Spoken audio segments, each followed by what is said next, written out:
तो good morning, नमस्कार, सभी का स्वागत है पावर ऑफ नॉलेज लीगल मेरे इस चैनल पे। आई होप सब अच्छे से पढ़ाई कर रहे होंगे, अपनी कंपटीशन में लगे होंगे और आजकल जो हम ट्राइबल कम्युनिटीज़ इन इंडिया कर रहे हैं उसका भी लाभ उठा रहे होंगे, उससे सीख रहे होंगे। आज हम इनका क्लासिफिकेशन जान रहे हैं कि वेरियस पैरामीटर्स क्या क्या होते हैं, उनके अकॉर्डिंग इनका जो क्लासिफिकेशन होता है ट्राइब्स का वो क्या है, और थोड़ा सा इसकी भूमिका बनाएंगे। ठीक है, शुरू करते हैं आज का सेशन। Let's get started. तो देखिए, tribes are also classified by scholars on the basis of various other parameters like, पहला बताया लिंग्विस्टिक क्लासिफिकेशन। तो यानी लिंग्विस्टिक का मतलब आप समझ ही रहे हैं, इसमें द्रविडियन होते हैं, ऑस्ट्रिक हैं, तिब्बतो चाइनीज़। ठीक है, ये क्लासिफिकेशन। दूसरा बताया इन्होंने रेशियल क्लासिफिकेशन। तो Herbert Risley in his book the Peoples of India 1908 classified people of India into 7 racial groups. तो इन्होंने 7 रेशियल ग्रुप्स में डिवाइड किया। Similar attempts have been made by some other scholars as well. ठीक है, तीसरा हो जाता है जोग्राफिकल स्प्रेड, यानी ये कहाँ कहाँ फैले हुए हैं ट्राइब्स, इसकी वजह से भी क्लासिफिकेशन एक बनता है। Tribes are also divided according to their geographical spread. This is also linked with the purported racial groups. For example, tribes of north eastern India are said to be belong to the Mongoloid stock.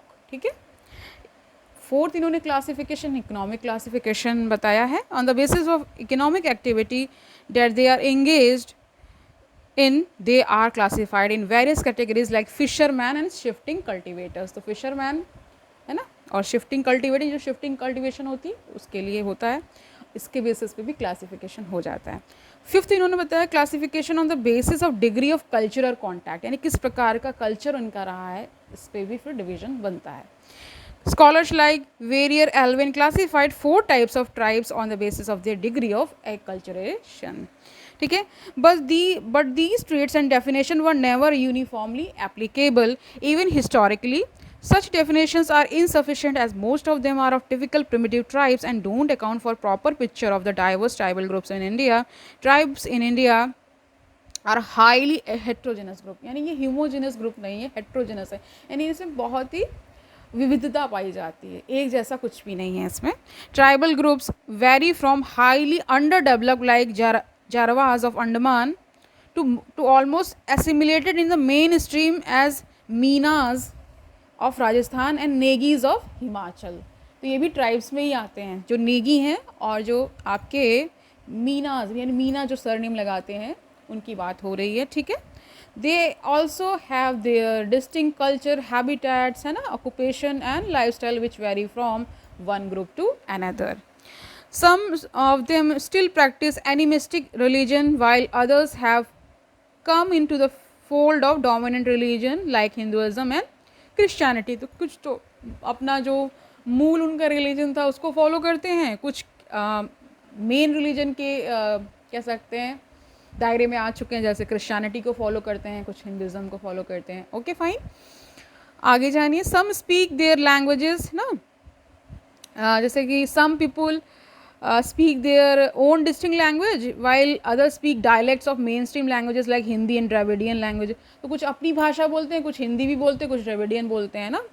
ठीक है, some tribes are no longer geographically isolated, nor they practice simple primitive occupations. Backwardness is also no longer a criterion of distinctiveness, as many of them are no longer backward and many tribes are equally backward. तो कह रहे कुछ तो बहुत backward हैं, कुछ बिल्कुल backward नहीं है, कुछ उसमें बीच का जो आ जाता है मिला जुला स्वरूप वो भी वैसे भी पाए जाते हैं। ठीक है, this makes the task of defining them difficult. तो इसी से उनका जो उनकी जो परिभाषा कोई एक बनाने चाहे तो कैसे बनाए, इसीलिए डिफ़िकल्ट हो जाता है ये। Okay, India exhibits a composite culture where indigenous identity is greatly fluid, and hence European concept of indigenous group cannot be extended to the tribes of India. In the wake of such definitional limitations, several scholars have used some other methods like using a flexible definitional criterion. Even before independence, like of Ghurre, offered such an alternative view. He said that tribes always had close connection with the largest society and he called them backward Hindus. तो इनको backward Hindus घुर्रे ने कहा था, ठीक है, tribes को ही. And identified three types. तो इन्होंने 3 टाइप्स को एक तरह से उनको एक तरह से identity the.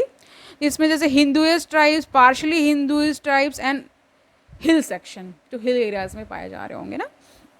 F.G. Bailey famously gave the concept of tribe caste continuum.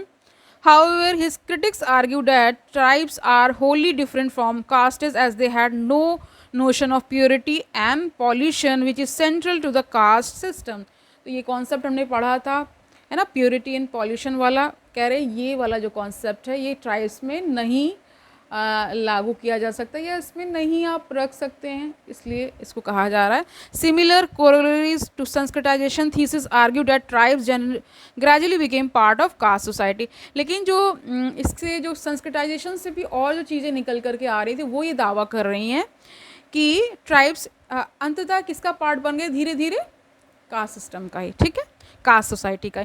During the 1960s, scholars debated on whether tribes should be seen as one of the ends of a continuum with caste-based Hindu peasant society. On the other hand, they are an altogether different kind of community.